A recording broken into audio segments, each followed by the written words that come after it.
Hello. कभी सोचा है कि ये जो हमारे चारों ओर इतनी सारी रंग बिरंगी चीजें हैं, इन्हें हम देख कैसे पाते हैं?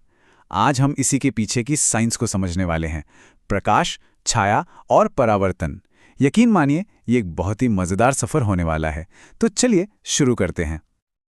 मतलब हम जब भी बाहर निकलते हैं, स्कूल जाते हुए या कहीं भी, हमें सब कुछ दिखाई देता है।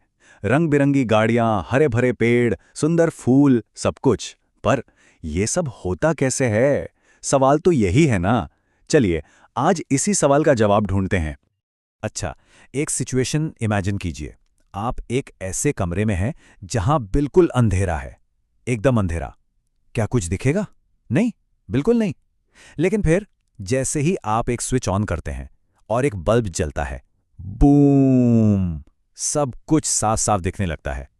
इसका मतलब साफ है, हमें देखने के लिए एक बहुत जरूरी चीज चाहिए। और वो जादुई चीज क्या है? जी हां, वो है प्रकाश, लाइट। इसके बिना हमारी आंखें कुछ भी नहीं देख सकती। दुनिया के कोई भी रंग, कोई भी नजारा नहीं। यही तो है जो हमें देखने की ताकत देता है। अब देखिए, कुछ चीजें तो ऐसी हैं जो अपनी खुद की रोशनी बनाती हैं, जैसे कि सूरज या फिर जलता हुआ बल्ब या मोमबत्ती। इन्हें हम कहते हैं ल्यूमिनस ऑब्जेक्ट्स या हिंदी में दीप्त पिंड। और बाकी जितनी भी चीजें हैं ना, जैसे कुर्सी, मेज, किताबें, वो हमें इसलिए दिखती हैं क्योंकि इन ल्यूमिनस ऑब्जेक्ट से रोशनी उन पर गिरती है और फिर हमारी आंखों तक पहुंचती है।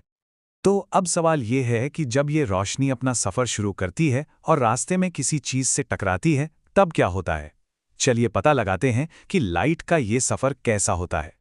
सबसे पहले बात करते हैं अपारदर्शी यानी ओपेक चीजों की। बहुत सिंपल है। क्या एक दीवार के आर पार देखा जा सकता है? नहीं, न। क्यों? क्योंकि दीवार लाइट को पूरी तरह से ब्लॉक कर देती है, उसे आगे जाने ही नहीं देती। बस लाइट का रास्ता यहीं खत्म। इसके बाद आती हैं पारदर्शी यानी ट्रांसपेरेंट चीजें। ये तो लाइट की बेस्ट फ्रेंड्स हैं, समझ लीजिए। ये लाइट को बड़े आराम से अपने अंदर से गुजरने देती हैं, कोई रोक टोक नहीं, जैसे कि एक साफ सुथरी खिड़की का शीशा। और फिर आती हैं तीसरी कैटेगरी, पारभासी यानी ट्रांसलूसेंट चीजों की। ये थोड़ी सी मिस्टीरियस होती हैं। ये लाइट को थोड़ा बहुत तो जाने देती हैं, पर पूरा नहीं। नतीजा, हमें आर पार सब कुछ धुंधला धुंधला सा दिखता है। इसका बेस्ट एग्जाम्पल है बटर पेपर या कोई घिसा हुआ कांच। चलिए इसे कुछ रोजमर्रा की चीजों से समझते हैं। आपकी पेंसिल या रबर की बॉल जाहिर है अपारदर्शी है, उसके आर पार कुछ नहीं दिखता। लेकिन एक कागज की शीट, हाँ, उसमें से थोड़ी बहुत रोशनी पास हो जाती है, तो वो हुई पारभासी। अब जरा अपने आसपास नजर दौड़ाइए और ढूंढने की कोशिश कीजिए कि कौन सी चीज क्या है। अच्छा, तो जब लाइट का रास्ता कोई ओपेक चीज रोक लेती है, तब एक बहुत ही इंटरेस्टिंग चीज होती है। क्या? एक छाया बनती है, शैडो। हम सब अपनी परछाई रोज देखते हैं, पर कभी सोचा है कि ये असल में है क्या? एक एकदम परफेक्ट शैडो बनाने की ना एक रेसिपी होती है। आपको बस 3 चीजें चाहिए। नंबर 1, लाइट का कोई सोर्स जैसे बल्ब या सूरज। नंबर 2, एक अपारदर्शी चीज जो लाइट को रोके। और नंबर 3, एक स्क्रीन या पर्दा, जैसे कोई दीवार जिस पर वो शैडो बन सके। इन तीनों में से एक भी चीज गायब हुई तो शैडो नहीं बनेगी। शैडो से हमें किसी चीज के शेप का अंदाजा तो लगता है, पर कभी-कभी ये बहुत बड़ी धोखेबाज भी हो सकती हैं। अरे, कभी अपने हाथों से दीवार पर वो कुत्ते या खरगोश वाली शैडो बनाई है?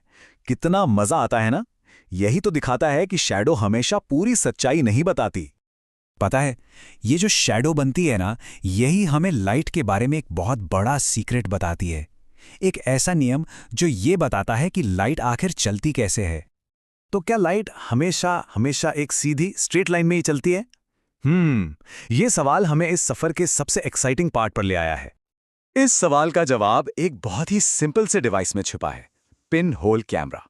और जब हम इस कैमरे से बाहर देखते हैं ना, तो कुछ ऐसा दिखता है जिस पर यकीन करना मुश्किल हो जाता है। सब कुछ, पूरी दुनिया उल्टी नजर आती है। और ये जो उल्टी इमेज बनती है ना, यही पक्का सबूत है कि लाइट हमेशा एक सीधी लाइन में चलती है। सोचिए, एक पेड़ की चोटी से आने वाली लाइट की किरणें सीधी चलकर कैमरे में नीचे की तरफ टकराती हैं, और पेड़ के नीचे से आने वाली किरणें सीधी चलकर ऊपर की तरफ। नतीजा, हमें एक उल्टी इमेज मिलती है। कमाल है ना? और मजे की बात यह है कि नेचर के पास भी अपने खुद के पिनहोल कैमरे हैं। अगली बार जब किसी घने पेड़ के नीचे से गुजरें तो जमीन पर देखना, पत्तियों के बीच की जो छोटी छोटी खाली जगह होती है ना, वो पिनहोल की तरह काम करती हैं और आपको जमीन पर सूरज की गोल गोल छोटी छोटी तस्वीरें दिखाई देंगी। तो अभी तक हमने ये देखा कि लाइट या तो किसी चीज से आर पार निकल जाती है या फिर रुक जाती है। लेकिन एक और चीज हो सकती है। क्या हो अगर लाइट एक बॉल की तरह किसी चीज से टकराकर वापस बाउंस हो जाए? बस यही से शुरू होता है रिफ्लेक्शन, यानी परावर्तन का जादू। तो फिर शैडो और रिफ्लेक्शन में क्या फर्क हुआ? सिंपल है। शैडो तब बनती है जब लाइट ब्लॉक हो जाती है और एक डार्क पैच बनता है। लेकिन रिफ्लेक्शन तब होता है जब लाइट बाउंस बैक करती है और एक शीशे में हमें एक साफ सुथरी इमेज दिखती है। तो रिफ्लेक्शन का सीधा सा मतलब है, जब लाइट किसी शीशे जैसी चमकदार सतह पर पड़ती है तो वो सतह लाइट की डायरेक्शन बदल देती है और इसी वजह से हम शीशे में खुद को देख पाते हैं। तो चलो फटाफट से रिकैप करते हैं कि आज हमने क्या क्या सीखा। सबसे जरूरी बात, लाइट हमेशा सीधी लाइन में चलती है, एक सुपर हीरो की तरह। अपारदर्शी चीजें लाइट को रोककर शैडो बनाती है, पारदर्शी चीजें उसे जाने देती हैं। और हाँ, शीशे जैसी चीजें लाइट को बाउंस बैक करके रिफ्लेक्शन बनाती हैं। और अब जाते जाते एक सवाल।